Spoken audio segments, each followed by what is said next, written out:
Time does not wait for anyone, not for king and queen, and certainly not for a little princess who wished to grow. But she did not, growing older, but not taller. At 7 years old, she could read 3 languages. She understood history. She could solve puzzles faster than most scholars.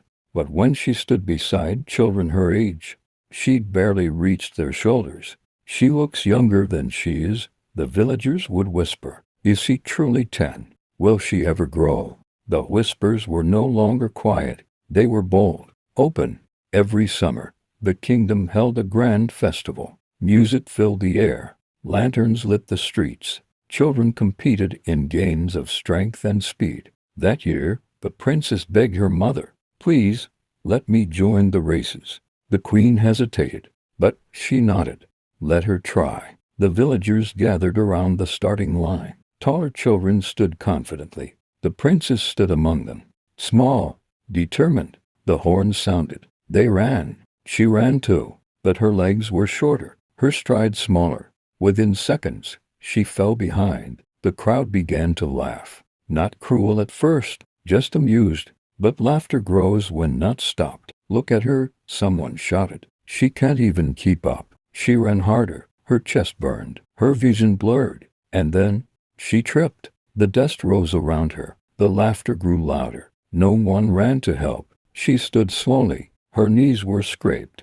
But what hurt most was the echo of laughter. That night, she did not cry in front of anyone. She waited until her room was dark and the palace was silent. Then she let the tears fall freely. "Why can't I just be normal?" she whispered. "Why did I have to be different?" As she grew older, invitations stopped coming. The noble girls held gatherings. The boys trained with wooden swords. She was no longer asked to join. Even her childhood companion, Myra, slowly pulled away.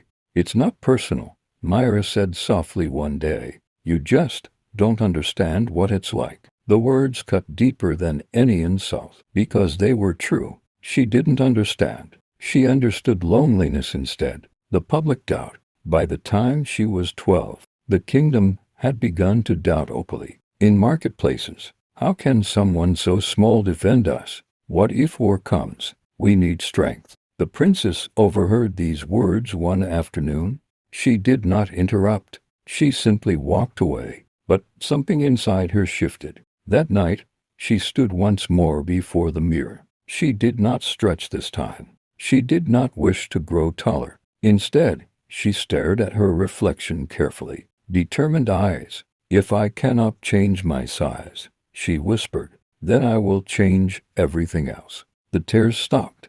The self-pity faded. In its place, something stronger began to grow. Not in her body, but in her mind. Outside her chamber window, the kingdom slept peacefully, laughing, doubting, unaware that the little girl they mocked had just made a silent promise that would one day silence them all.